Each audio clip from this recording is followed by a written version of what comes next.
اسلام میں تو دو ہی عیدیں ہیں، یہ تیسری کہاں سے آئی؟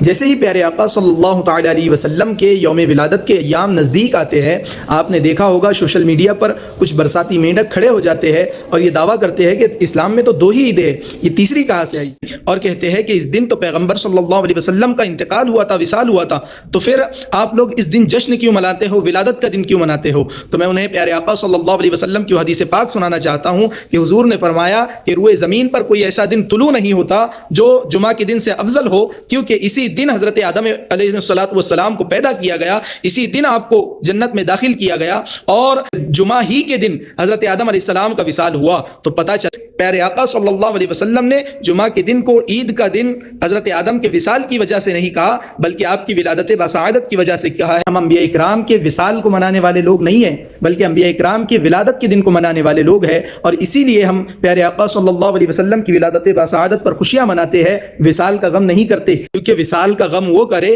جن کا نبی مر گیا ہو، ہمارا تو زندہ ہے الحمدللہ۔ اور یہ بھی عقیدہ ہے الحمدللہ کہ یہ جو دونوں عیدیں ہمیں ملی ہے، اور جمعہ کا دن جو عید کا دن ہے یہ بھی ہمیں ملا ہے، اور جتنی بھی عید کے دن ہے، خوشیوں کے دن ہے، جو کچھ بھی ہمیں ملا ہے وہ عید میلاد النبی صلی اللہ علیہ وسلم ہی کا صدقہ ہے۔ کسی شاعر نے کہا تھا کہ عید میلاد النبی کیوں نہ منائے تابا، ایک اس عید کے صدقے میں تو عید آئی۔ اور ایک شاعر نے کہا تھا کہ ایک پلڑے میں یہ دونوں، ایک پلڑے میں یہ ایک، دونوں عیدوں سے ہے افضل عید میلاد رسول